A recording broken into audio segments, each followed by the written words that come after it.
আবার ডিসাইড করলাম যে আমরা ফুড কোর্টে যাব।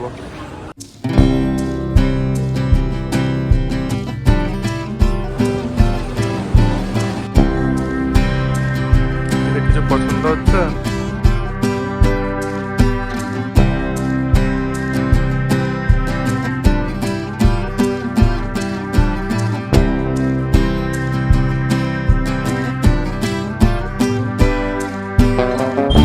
আমাদের ফাইনালি লাখো পাওয়ার কাজ ডান। এখন আমরা যাচ্ছি হলুদ ট্যাক্সি করে কোয়েস্ট মলে।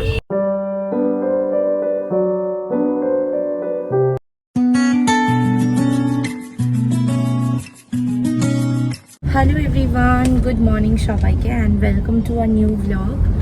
আজকে হলো মঙ্গলবার, টিউসডে। আর সকাল সকাল আমরা বেরিয়েছি, আমাদের লাভোকোয়া রিলেটেড অনেক কিছু কাজ রয়েছে আজকে, তো সেজন্যই বেরিয়েছি। তো আজকে সকাল থেকে ব্লগটা শুরু করে দিলাম, যা হবে তোমাদের সাথে পুরোটাই শেয়ার করবো। তো ব্লগটা কেউ স্কিপ না করে, মিস না করে এন্ড পর্যন্ত দেখতে থাকো। এই হোক ভালো লাগবে, এনজয় দিয়েছিলাম। আজকে ব্রেকফাস্টে কি রান্না হচ্ছে? আমরা যে টক দই আর ওটস খেতে খেতে একটুখানি বোর হয়ে গেছি। বোর হয়ে গেছি, তাই জন্য চেঞ্জ আনার জন্য আজকে একটু ওটসের খিচুড়ি বানাবো। তাই জন্যই আমি এসেছি। সেই আমার 7 অয়েল দিয়ে আবার আজকে রাতেবেলা ব্লু লেজ। না, ব্লু লেজ খাবো না। আর এখানে কি রান্না হচ্ছে? এখানে মামুনি করেছে কাতলা মাছের ঝোল। কাতলা মাছের ভেতরে, হ্যাঁ, কাতলা মাছের ঝোল করে। তুই কি এটা প্রেশার করে সেদ্ধ করলি? হ্যাঁ, খিচুড়ি তো 5 মিনিট লাগবে। ও ঠিক আছে, করে নে। আর এখানে মা করেছে লাউয়ের তরকারি। আর এটা আমের কি করেছে রে? লাউয়ের তরকারি না এটা। হ্যাঁ, এটা লাউয়ের তরকারি। পেঁপের ও, তরকারি। পেঁপের তরকারি। আর তার সাথে এটা কি? এটা ওই আমের টক। ও বাহ। দুপুরে হয়ে গেছে। বাইরে ডিমের অমলেট করেছে। হ্যাঁ, রেডি। যাও খেতে বসো। আচ্ছা। ব্রেকফাস্ট করে আমরা বেরিয়ে পড়লাম স্টোর ভিজিটের জন্য। তো আমরা আজকে যাচ্ছি বালিগঞ্জ এরিয়াতে। তো আজকে ইচ্ছে আছে তোমাদের সাথে একটুখানি আমরা কিভাবে স্টোর ভিজিট করি সেটাও শেয়ার করার, আর তোমাদেরকে অ্যাড্রেসও শেয়ার করে দেবো, যাতে তোমরাও চাইলে ওখান থেকে আমাদের কুকিজ পারচেস করতে পারো। তো এখন তার জন্যই আমরা যাচ্ছি। চলো যাওয়া যাক। ফাইনালি আমরা স্টোরে পৌঁছে গেছি, বাট ওখানে গান চলছিল, তো তাই জন্যে ডিরেক্ট ক্লিপিংসগুলো আমি দিতে পারিনি। বাট তাও আমি একটু একটু ডিরেক্ট ক্লিপিংসের সাথে ভয়েস ওভার অ্যাড করে করে তোমাদের জন্য এটা শেয়ার করে দেবো। যদিও আমরা ওখানে কাজের জন্যই গেছিলাম, স্টক ফক চেক করছিলাম এইসব, তো তারই মাঝে আমি ছোট করে একটু ভ্লগও ক্যাপচার করেছি। সো আমরা এখানে এখন এসেছি স্টোর ভিজিট করতে। বালিগঞ্জের এখানে একটা স্টোরে গৌরামু বলে, তোমাদেরকে দেখাচ্ছি একটু। আজকে আমাদের স্টোর ভিজিট তোমরাও করো আমাদের সাথে একটু। সবসময় আসলে সুযোগ হয় না, বাট আজকে যখন এসছি তোমাদের একটু দেখাই। এখানে আমাদের কুকিজ রয়েছে, তারপরে শেলফে এখানে রয়েছে কুকিজ আমাদের। এখানে গান চলছে, তো বেশিক্ষণ আমি করতে পারবো না কন্টিনিউ ভ্লগটা। আর কি কি আছে দেখো তোমরা এখানে। তোমরা ওই স্টোরে আসতে পারো, আমি অ্যাড্রেস দিয়ে দেবো, ঠিক আছে। বালিগঞ্জে সল্টলেকেও এদের ব্রাঞ্চ আছে, সল্টলেকেও থাকে আমাদের প্রোডাক্ট, তোমরা চেক করতে পারো। স্যার এখানে আমাদের আজকের মতো কর্ম হয়ে গেছে, বা যাওয়া যাক। ওকে, এলাম আমরা। হ্যাঁ, বাই। আমাদের ফাইনালি লাখো পাওয়ার কাজ ডান। এখন আমরা যাচ্ছি হলুদ ট্যাক্সি করে কোয়েস্ট মলে। অনেকদিন পরে কোয়েস্ট মলে আমরা যাচ্ছি, প্লাস হলুদ ট্যাক্সিতে উঠলাম অনেকদিন পরে। হ্যাঁ, ফাইনালি আমরা পৌঁছে গেলাম কোয়েস্ট মলে। কি রে, কোয়েস্ট মল দেখে কিছু মনে পড়ছে? এর সাথে আমাদের অনেক স্মৃতি জড়িয়ে আছে কোয়েস্ট মলের সাথে। এই সেই জায়গা যেখানে আমার আর রাকেশের প্রথম দেখা হয়েছিল। শুধু রাকেশের সাথে না, ছুটকি, মামনি, রাকেশ তিনজনের সাথে একসাথে প্রথমবার আমার এখানেই দেখা হয়েছিল। সে অনেক আগের কথা, 2018-র কথা, তাই না? এখন 2024 চলছে। তো যাই হোক, সেই সব গল্প অন্য একদিন করা হবে তোমাদের সাথে, আজকে আর বললাম না। চলো যাওয়া যাক। বহু বছর পর এলাম।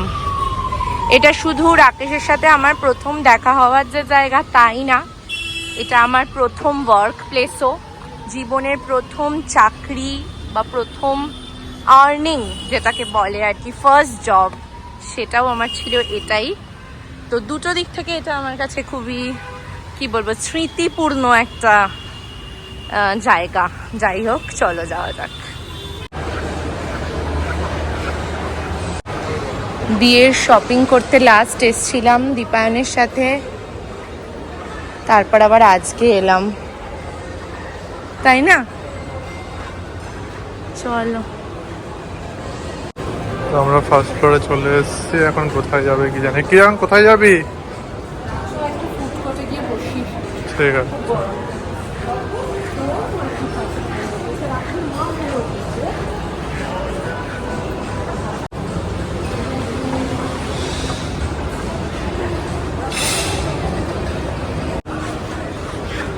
এই ক্রক্সের জুতোর দোকানটাও আছে এখানে, আর ওপরটা খুব সুন্দর করেছে। হ্যাঁ হ্যাঁ,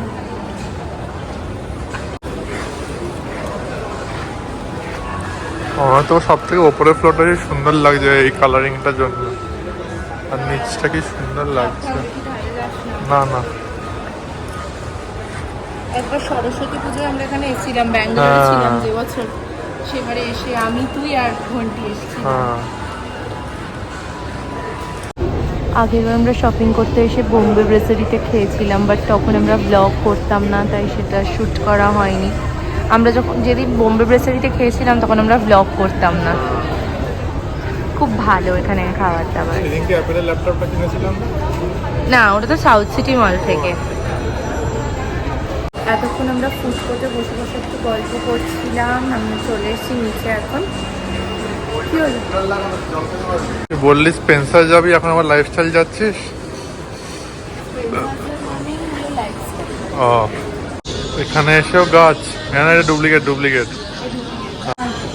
চল, কি দেখ কিছু পছন্দ হচ্ছে?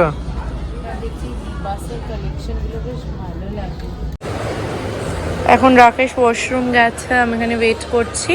লাইফস্টাইল থেকে অলরেডি বেরিয়ে এসেছি, এবার যাবো একটু স্পেন্সার্সে নিচের ফ্লোরে। কলকাতার সব থেকে বড় স্পেন্সার্স। কি বড় রে স্পেন্সার্সটা।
এখন বাজে 4:30 আর আমরা ফাইনালি বেরিয়ে গেলাম। বাইরে মনে হয় বৃষ্টিও আসছে, একটু মেঘলা ওয়েদার। চলো,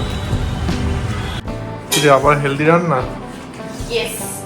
উইদাউট অয়েল চিড়ে ভাজা করে রাখছি, বাড়িতে বানিয়ে রাখছি, মাঝে মাঝে সবাই একটু বিকেলে খাওয়া যাবে। ইউটিউব দেখে কালকে এটা আমি শিখেছি, দু রকমই শিখেছিল, উইথ অয়েল আর উইদাউট অয়েল। উইদাউট অয়েলটা ওরা সল্ট ইউজ করেছিল, তো সল্টটাকে আমি এখানে আলাদা করে নেবো এটা দিয়ে। তো এখন অলমোস্ট আমার ভাজা হয়েই এসছে, আর কারি পাতা দেবো একটু, বাদাম দেবো একটু, সব দিয়ে আমি হোমমেড চিড়ে ভাজা বানাবো, তারপর তোমাদেরকে দেখাবো ফাইনালি কেমন দেখতে হয়েছে। বাহ, এইগুলো এখন সুইগি ইনস্টামার্ট থেকে অর্ডার দিয়েছিলাম, সেগুলো এলো। তুই কি এদিকে করছিস? আমার চিড়ে ভাজা হয়ে গেছে, এবার ঝেড়ে নিচ্ছি, পুরো নুনগুলো আলাদা করে নিচ্ছি চিড়ে থেকে। এটা পুরো উইদাউট অয়েল চিড়ে কিন্তু আমার সুন্দরভাবে দেখো ভাজা হয়ে গেল সল্ট দিয়ে। বাহ, And আমার এবার এটা চিড়ে ভাজার জন্য পুরো তৈরি। দেখতে তো পুরো দোকানের মতো হয়েছে রে। ঠিক আছে, এবার দোকান দেবো চিড়ে ভাজার আমি, বাবা, তুই যে কিসের কিসের দোকান দিবি। প্রচুর দোকান দেবো। মা দেখেছো দেখতে কেমন হয়েছে পুরো দোকানের মধ্যে? বাবা ওয়েট করছে তো। খাবে মানে বল। তাড়াতাড়ি করো, সবাই ওয়েট করছে তোমার খাওয়ার জন্য, তোমার এটা খাওয়ার জন্য।